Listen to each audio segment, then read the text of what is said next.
Hello friends, welcome to Tamil Village Cooking. இன்னைக்கு நம்ம சேனல்ல ஒரு ஹெல்த்தியான தோசை ரெசிபி தான் பார்க்க போறோம். வாங்க நம்ம வீடியோக்குள்ள போய் சுவையான கேரட் தோசை எப்படி செய்யறதுங்கறத பார்க்கலாம்.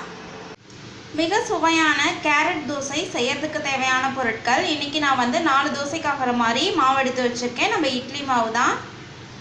2 கேரட் வந்து இந்த மாதிரி சின்ன சின்ன பீசஸா கட் பண்ணி வச்சிருக்கேன். ஒரு தக்காளி, கொஞ்சமா இஞ்சி துண்டு, சின்ன வெங்காயம். சின்ன வெங்காயம் வந்து ஒரு 6 பல் சின்ன பெருசாக இருந்துச்சுன்னா ஒரு 6 சின்ன வெங்காயம் போதும்.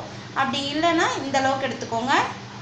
காரத்துக்கு 4 காஞ்ச மிளகாய், 1 டீஸ்பூன் சீரகம், தேவையான அளவு உப்பு, ஆயில் தேவையான அளவு. அவ்வளோதாங்க சுவையான கேரட் தோசை செய்யறதுக்கு தேவையான பொருட்கள்.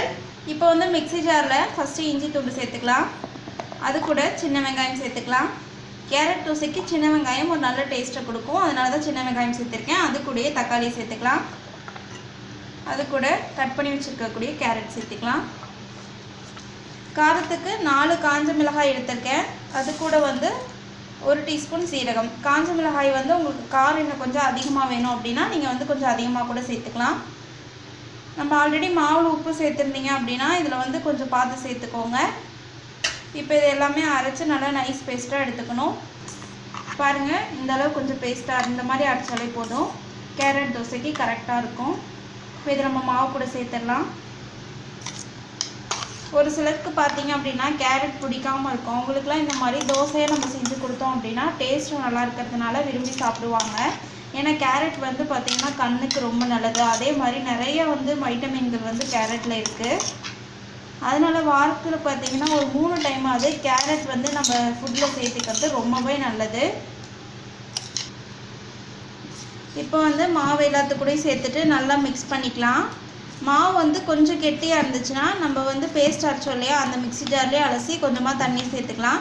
இல்லை நீங்கள் எடுத்துருந்தது தோசை பதத்துக்கு கரெக்டாக இருந்துச்சு அப்படின்னா நீங்கள் தண்ணி சேர்க்க தேவையில்லை.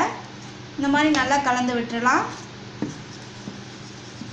இப்போ வந்து கேரட் தோசை ஊற்றுறதுக்கு தோசைக்கல் வச்சு நல்லா சூடாகிடுச்சு. இப்போ நம்ம மாவு எடுத்து தோசை ஊற்றிக்கலாம்.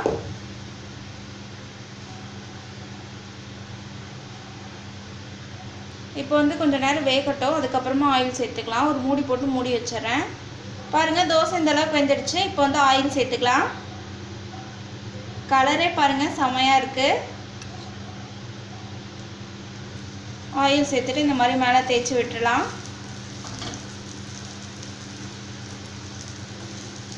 இப்போ வந்து பாருங்கள், தோசை வந்து ஒரு சைடு நல்லா வெந்துடுச்சு. இப்போ இதை நம்ம இன்னொரு சைடு திருப்பி போட்டுக்கலாம்.